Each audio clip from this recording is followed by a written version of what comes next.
Coming up on 21st Century. Thousands of murders, almost no convictions. My daughter was found dead in the forest. The struggle for justice in Guatemala. From Nepal, once victims of exploitation. It was not my choice to migrate. I had to go there for the sake of my sons. Now women, migrant workers, fight for their rights. In a Sri Lankan village, an invisible killer.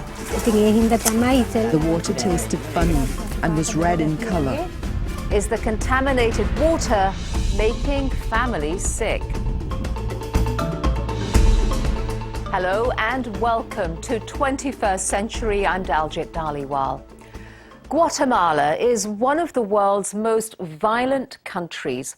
Murder, extortion, trafficking and gang warfare are rife. But very few violent criminals are ever prosecuted. One woman, however, is risking her life to change that. And here's her story. Beneath a volcano, the crowded streets of Guatemala's capital.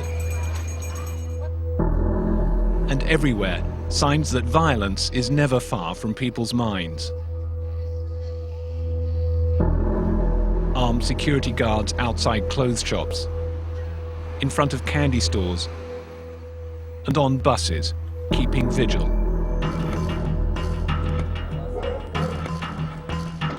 Night and day, police recovered dead bodies from the streets. In 2009, the country recorded its highest ever number of violent deaths. The perpetrators almost always escape justice.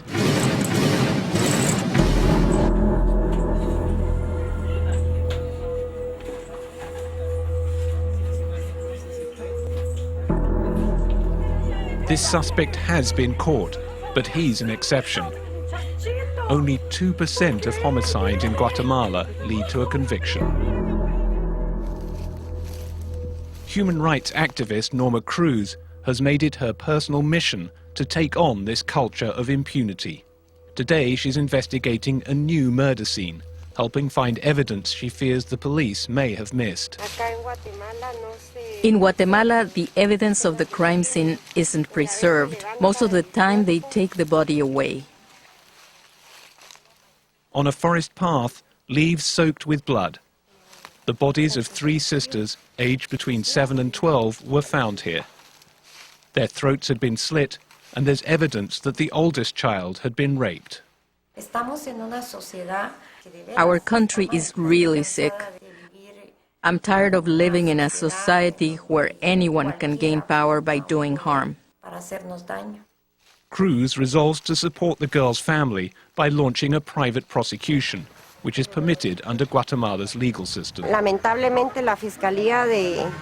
Unfortunately, the prosecutor in this area has a lot of cases that have not led to a conviction. So we are going to make a big effort to make sure the people responsible don't get away with this. Cruz goes to the girl's village to attend the funeral and tries to comfort their mother.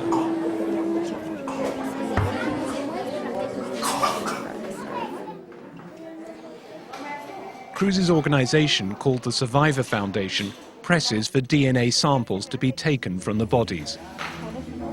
They uncover the story behind the murders. 3 local men kidnapped the girls, planning to ask their father for a ransom of $1,500. They then discovered the father didn't have the money. They killed the girls with a machete.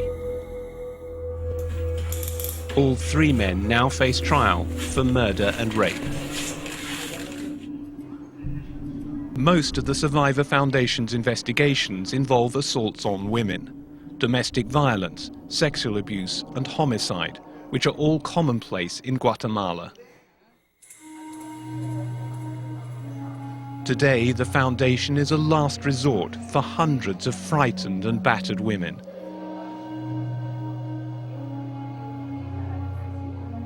It's a long way from its modest beginnings in Norma Cruz's home in Guatemala City. This is the house where the foundation began. In this space was the office. There was opposition from the beginning. This bullet hole dates from an attack in 2006. And to this day, threats from organized crime groups mean that Cruz cannot go anywhere without a bodyguard. There was an assassination attempt on my family that only failed because our driver was skilled and managed to evade the hitmen. Sometimes people say that I'm reckless, that I take too many risks. But living is not just about breathing. Living is being able to develop yourself fully as a human being. If you limit yourself, if you restrict yourself, it's as if you're committing suicide. Cruz's activism is deeply personal. It was triggered by a disturbing revelation within her own family. We started confronting the reality of violence against women in 1999 with my daughter's case. At that time, she was 14 years old, and it turned out she was a victim of sexual violence carried out by my partner. Her partner was a powerful man, Arnoldo Noriega, a former leader of the country's rebel movement. Against the odds, Cruz pressed ahead with a prosecution, and he was given a 10-year sentence. The case not only broke the silence surrounding sexual abuse, it made Cruz a national figure. An especially high-profile case taken on by Cruz and the Foundation involved the murder of yet another young girl. My daughter was found dead in the forest.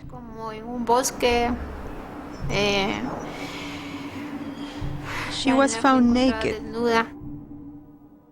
Alba Michelle España was only 8 years old. She was the lead singer of the church choir and had won the Miss Chiquitita beauty pageant in Camotan, her hometown in Guatemala's eastern lowlands. I was destroyed. I mean, what do I do now? Who can help me? That was when I got the help of the foundation, and thank God, or actually, thank those women. It is because of them that justice is being done. The Survivor Foundation offered support from a psychologist, while the Foundation's criminal lawyer, Ruthman Perez, launched an investigation. He established that a child trafficking ring was involved. These are guys who are constantly intimidating people in the area and spreading fear. The story behind the murder began to emerge. Women from Alba Michelle's village took her captive. They planned to hand her over to the trafficking ring in exchange for money.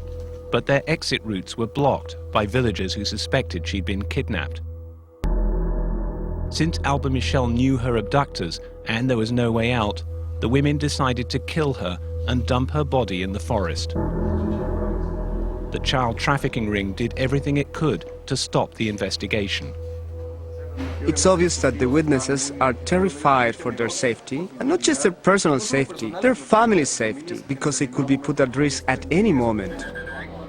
The threats weren't idle. A state attorney involved in the case was killed. Despite this, Ruthman Perez, assisted by testimony from Alba Michelle's mother, successfully brought murder convictions against 2 women who were both given 50-year sentences. A further investigation into the child trafficking ring is still continuing.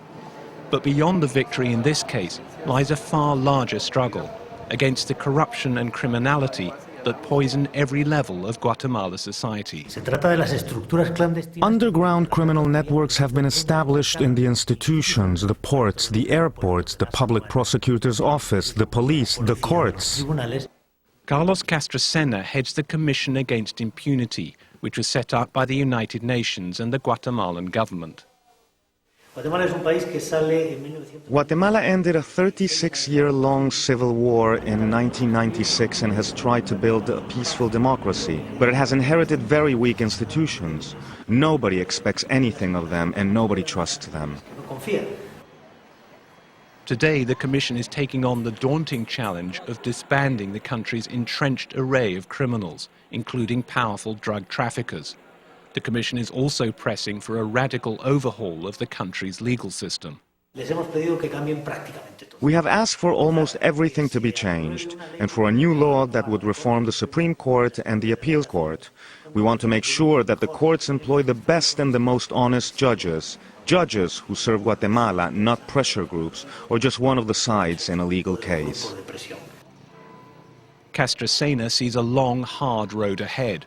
But without these changes, he says, Guatemalans are not living in a true democracy.